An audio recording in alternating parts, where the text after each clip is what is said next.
Class 9th विज्ञान विज्ञान का यह ब्लूप्रिंट क्वेश्चन पेपर है। जो बच्चे क्लास 9th में हैं अच्छी तरीक़े से ध्यान देंगे कि आप लोगों के जो चैप्टर हैं केमिस्ट्री में आप लोग के हमारे आसपास के पदार्थ से कितने क्वेश्चन पूछे जाएंगे, क्या हमारे आसपास के पदार्थ शुद्ध हैं, इससे कितने क्वेश्चन पूछे जाएंगे, या इस पीडीएफ में डिटेल वाइज लिखा हुआ है। इसको अच्छे तरीक़े से आप लोग ध्यान में रखेंगे, स्क्रीनशॉट करके जरूर रख लेंगे। और मैं आप लोगों को यह जो मॉडल सेट पेपर 1 है उसका भी मैं कंप्लीट ऑब्जेक्टिव क्वेश्चन आंसर का सॉल्यूशन करवा दूंगा। अपने दोस्तों में भी इस वीडियो को जरूर शेयर करेंगे। और अभी आप लोग जब मैं क्वेश्चन आंसर बताऊं तो मेरे साथ साथ बताने के क्रम में ही आप लोगों को याद करते जाना है, ताकि आप लोगों को फिर एक्स्ट्रा टाइम नहीं लगे याद करने के लिए। ओके, जरूर ध्यान रखेंगे। यह आप लोग के इंस्ट्रक्शन दिए गए हैं, अच्छी तरीके से आप लोग को इसका भी ध्यान रखना है। क्वेश्चन नंबर 1 है त्वरण का एसआई मात्रक है। तो ध्यान रखेंगे त्वरण का जो एसआई मात्रक होता है वह मीटर पर सेकेंड स्क्वायर होता है। ओके, जरूर ध्यान रखते जाएंगे। क्वेश्चन नंबर 2 है स्वचालित वाहनों में एक यंत्र लगा होता है जो उसके द्वारा तय की गई दूरी को प्रदर्शित करता है, इस यंत्र को कहते हैं।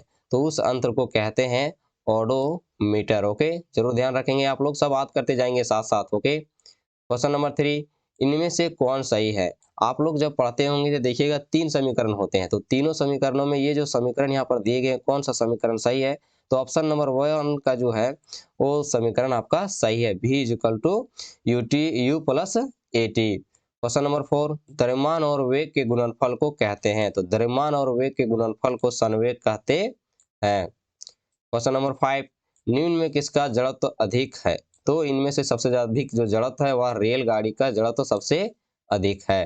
क्वेश्चन नंबर 6 प्रत्येक क्रिया के समान एवं विपरीत प्रतिक्रिया होती है, यह गति का कौन सा नियम है। यह न्यूटन के तृतीय गति के नियम के अनुसार है। ठीक है, पृथ्वी के गुरुत्वीय त्वरण का मान है। तो पृथ्वी के गुरुत्वीय त्वरण का जो मान है 9.8 मीटर पर सेकेंड स्क्वायर होता है।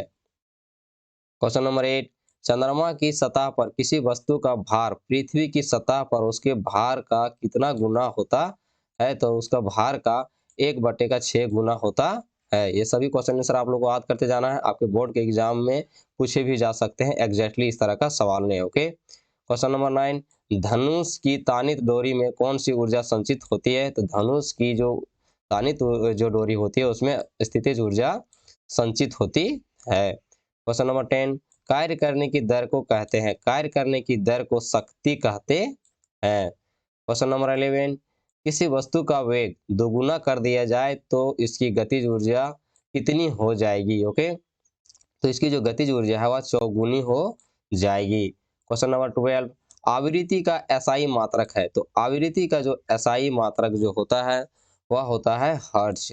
ओके, सब आप जरूर याद करते जाएंगे, सभी क्वेश्चन इंपॉर्टेंट है आपके एग्जाम के व्यू से, इसीलिए जरूर याद करते जाएंगे। क्वेश्चन नंबर 13 इनमें से तरंग वेग तरंग दैर्घ्य तथा आवृत्ति के बीच का संबंध कौन है। तो ध्यान देंगे, यानी v बराबर n लैम्बडा इसका संबंध होता है। क्वेश्चन नंबर 14 निम्नलिखित में कौन पदार्थ है। ये जो 4 ऑप्शन दिए गए इनमें से कौन पदार्थ है। तो जो ठंडा पेय है वह आपका एक पदार्थ है। क्वेश्चन नंबर 15 निम्नलिखित में द्रव में कौन निश्चित है। तो निम्नलिखित में द्रव में जो निश्चित है वह है उसका आयतन। क्वेश्चन नंबर 16 निम्नलिखित में कौन कपड़ा गर्मियों के समय में अधिक आरामदेह देता है यानी आरामदेह होता है।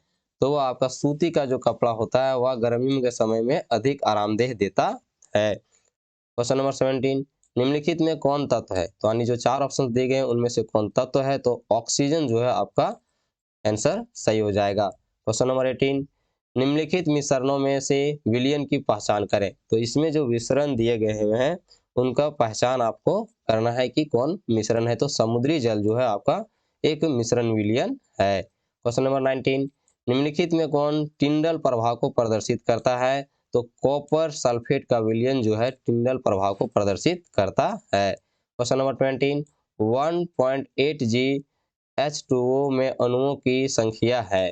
तो अणुओं की जो संख्या हो जाएगी इसका राइट ऑप्शन डी हो जाएगा। 6.022 इंटू 10 के पावर 22 इसका सही उत्तर हो जाएगा। क्वेश्चन नंबर 21 5.85 G NaCl किसके बराबर है। तो ऑप्शन नंबर सी 1/10 मोल के बराबर है। क्वेश्चन नंबर 22 कौन सा तत्व मुक्त परमाणु के रूप में पाया जाता है।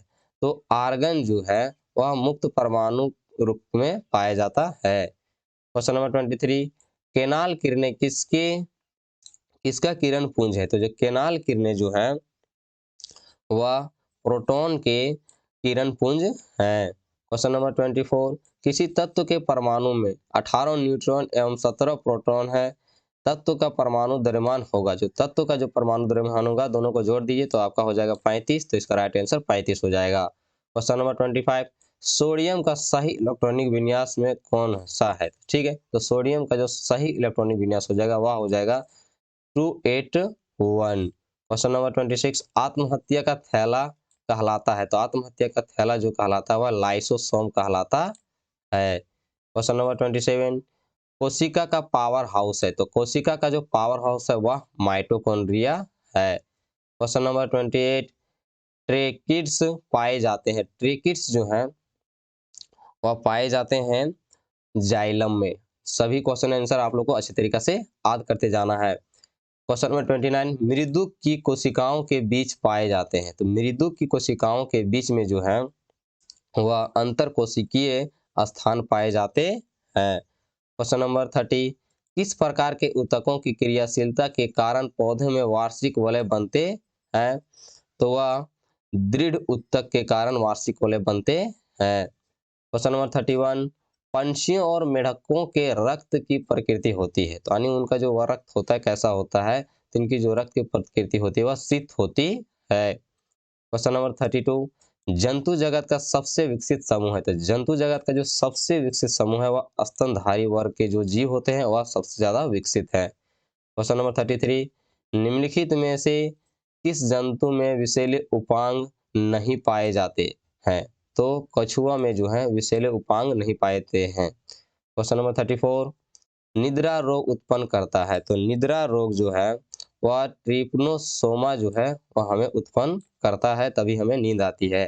क्वेश्चन नंबर 35, मलेरिया का रोग वाहक है। तो मलेरिया का जो रोग वाहक है वह मादा याना फ्लीज मच्छर है। ओके, ध्यान रखेंगे, सिर्फ यहाँ मच्छर दिया हुआ है। क्वेश्चन नंबर 36, ओजोन गैस पाई जाती है। तो ओजोन गैस जो है वो समताप मंडल में पाई जाती है। क्वेश्चन नंबर 37, अतिचारण का संबंध है। तो अतिचारण का जो संबंध है वह मृदा अपरदन से है। क्वेश्चन नंबर 38, पौधों द्वारा संश्लेषित पदार्थ कहलाते हैं। तो पौधों द्वारा जो संश्लेषित पदार्थ है वह कहलाते हैं जैव रसायन। क्वेश्चन नंबर 39, सूक्ष्म जीव पोषक तत्व हैं। तो एक सूक्ष्म पोषक तत्व है, एक सूक्ष्म पोषक तत्व है, तो आपका हो जाएगा जस्ता सूक्ष्म जीव पोषक तत्व है। ठीक है। क्वेश्चन नंबर 40, एक संश्लेषित उर्वरक है। तो संश्लेषित उर्वरक जो है वह है यूरिया। अगर क्वेश्चन बहुत सारे इंपॉर्टेंट हैं इसमें, ठीक है। अगर वीडियो पसंद आया हो तो आप लोग चैनल को जरूर सब्सक्राइब करें, अपने दोस्तों में वीडियो को जरूर शेयर करेंगे और एक लाइक तो जरूर करेंगे। जय हिंद, जय भारत, जय झारखंड। मिलते हैं नेक्स्ट वीडियो में।